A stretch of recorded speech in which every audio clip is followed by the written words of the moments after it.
Hey, this is Aksa and today we are discussing layers and masks. So to start off with, layers are one of the foundations of Photoshop. So what are layers? Layers are layers. Onions have layers, humans have layers, we all have layers. Now in terms of Photoshop, layers are like sheets of stacked acetate. You can see through transparent areas of a layer to the layers below. So for instance, where I have a picture of some color pencils. So we have got color pencils and we are gonna put some text over top of it. It's not gonna cover up the whole of image, just a little bit of pencil. So layers allow you to create these tags within your image that when you view it all just looks like one solid image. But you can change the layer order, you can turn them off, you can change opacity and change how these layers blend with one another. And we are also going to show you how to use layer masks, which allow you to hide or show any part of your layer. And the best thing about using layer masks is you can change them at any point in time. So if you make a mistake, you can simply undo it no matter what stage of the process you are at. Layer masks are the perfect way to cut objects out of the backgrounds, and they're completely non-destructive. Alright.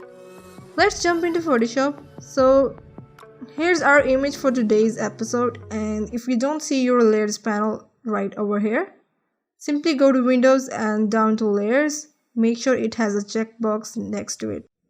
Now we're gonna take a look at our base layer. It's always gonna be called our background, and right now it has a little log next to it. That log basically doesn't allow us to move the position of our background layer. For instance, if I grab my move tool and try to move it, it's gonna say you can't move it because your layer is locked. And if you want to change any of these attributes mentioned above here, you have to convert it to the normal layer. So go ahead and convert it. Or you can simply click on this lock to unlock the background, and then check this out. I can move this around and then I'm just gonna have a transparent area back here. So most of the time you don't need to move your background layer around. So I'm gonna hit Ctrl or Command Z and go ahead and put it back where it is. Okay, now let's go ahead and create a new layer on top of our background. We are gonna click on this little plus icon and that's gonna create our first new layer. And you can use shortcut key Ctrl Alt Shift N or Command Option Shift N. So as of now there is nothing on this layer. If I use my move tool and move it around, you're gonna see there's nothing at all that happens. So let's go ahead and start by doing something on layer 1. Simple a blob. Now let's come back to layer 2 and let's draw maybe white blob. Right. So let's turn off the background layer. Now, what are these checker boxes? These checker boxes are literally inside clouds, literally nothing, which means that these areas are transparent. Now, if you save this document in a PNG format, this will be saved as a transparent, which means that if you import it into other image, only these blobs will be imported without white background. Now if you save this as a JPG, it will be saved with the white background. So it would look something like this. Right. So it's nothingness. And now the stacking order, this is the order in which it is stacked. And I can change the order by dragging it down here, and there it is. This is the above, this is the below, and this is above and this is below. Now that's what layer is. Now you may think if layers are opaque, they are transparent, they are translucent. So what are these things? Now this is completely opaque like a thick paper. Now if you want it to get a little bit transparent, you can decrease the opacity. Now what it's kind of a see-through, you can see through it, right? So if you decrease the opacity to 0, it becomes totally invisible. If you increase the opacity to 100, it totally becomes visible. Now that's what it is. Now here's another thing, that's one more pretty thing called blend modes, which allows you to have opacity on steroids, which allows you to make some parts of the image invisible, some parts of the image visible, which is interesting. Now to have that, to show that, let's create a new layer. And then grab a paint bucket tool and drop the color here. Or you can use the shortcut key Alt or Command Backspace. Now if I change the blend mode to say overlay, what we got that stuff like this. So what it is doing, that overlay is a kind of opacity crazy blend mode which deletes everything which is 50% gray and lightens everything which is lighter than 50% gray, darkens everything which is darker than 50% gray. Then there is multiply. There's a lot of blend modes that you can try and play with. But here I'm gonna go for hue mode. Now coming to the masking. Now what is masking? If you want, for example, if you had changed the blend mode to hue and you like the effect on the whole image but you don't want the effect on this pencil, so what do? Yes, there's a way you can erase it, right? You can take the eraser and you can erase this area very easily, but here's another thing. What if you want this back? What if you want this back? You can get this back, but suppose you went 100 steps ahead and you want this area back, you cannot get this back, okay? So instead what we recommend to use is mask. So if you create a mask, there is a mask, and if you paint this area with black, this area goes away the same way. Now if you want it back, you can paint it with white, back again, there we have it. So what is a mask actually? So to see the mask, press and hold Alt or Option and clicking here, so that's what it is, white and black. Black is the area where the layer doesn't show up, and white is the area where the layer shows up. Like you painted gray, for example, if you paint in something like gray here, it shows up just a little bit. If I get back to the layer, press and hold Alt or Option, click on it again, it shows up a little bit. See the difference? So specifically have the idea when it's 100% black, it doesn't show up the layer or the effect or anything or any adjustment layer. But if it's 100% white, it shows up. And if it's gray, it shows up partially, so that's what masking is. Now whether you're applying an effective skin, whether maybe replacing a sky, masking is used every single where. Why? Because it's kind of a non-destructive, right? If you went overboard instead of eraser, you can always get that back. So that's what masking is. It's hide the stuff or it makes stuff visible. So we have seen layers, layer masks. Now let's go ahead and show you how type works in Photoshop as well. So to start off, let's go to our type tool. So you can hit T on your keyboard for type, or go ahead and click here on your type tool. Now I'm gonna click right here on our image, okay, and we are gonna type in pencils. There we go, and hit Control or Command Enter to apply that. So now I'm gonna open up our character menus because I need to make some adjustments. So I can do this with my character menu, or if you are using the latest version of Photoshop CC 2020, you can go to your property menu. So property will actually contain a lot of information about type as well. Okay, and you can get to that if you don't see it simply by going to Windows and down to properties. So here I'm gonna change my color. Let's go ahead and first change this to white. There we go. Now I'm gonna change the size, that's a little bit too large, right?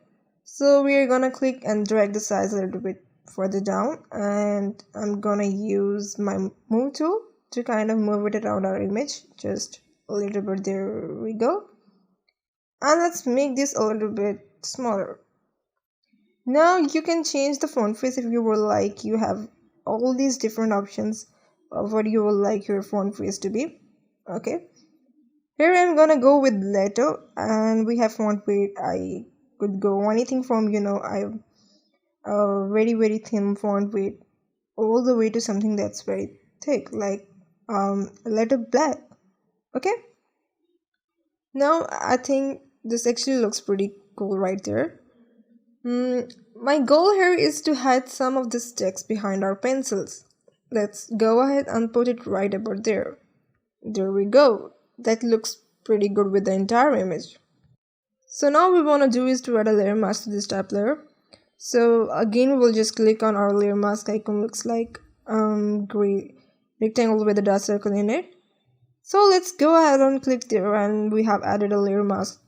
So again, just like with our other layer masks, if white, it's visible everywhere. So we want to make sure that some areas are black. So let's go ahead and zoom in. We are gonna hit B for brush tool and go ahead and start painting black. So on our layer mask, just with your black brush, simply start painting over the pencils area, and there we go. Over where you don't want it to be visible. Okay. And if you make a mistake, like if you just paint over too much, that's not a big deal. Just change from black to white. Because remember, white will be visible and black will be invisible. So it's a very simple change. Like here, I can't even see what I'm doing a little bit, so I'm gonna overpaint. There we go. And then coming back through there, I've got a really nice selection right around there. Alright, we have our pencils type looking good. Now on a layer right above it, what we are gonna do is use our brush tool. So let's hit B for the brush tool. I'm gonna hold Alt or Option to sample one of the colors in my background. So hold Alt or Option and click, that's gonna basically select this black color. Okay, now we want to use our soft edge brush. So we are gonna right click, okay, and I'm gonna choose my hardness all the way down to 0, and we are gonna hit and bring our size up a little bit. Okay, so that's one way to choose the hardness of your brush as well as the size. Another way to do this is my preferred way is to hold Ctrl, Alt and right click and then drag from the right to left to make your brush larger or smaller, or up and down to make your brush harder or softer. So now we have this black color and I just want to paint with it right over here, okay, to make the shadow on the P. But it's got one problem, and that is that it's just showing on top of everything. It's showing on top of the P and it's showing on top of my pencil.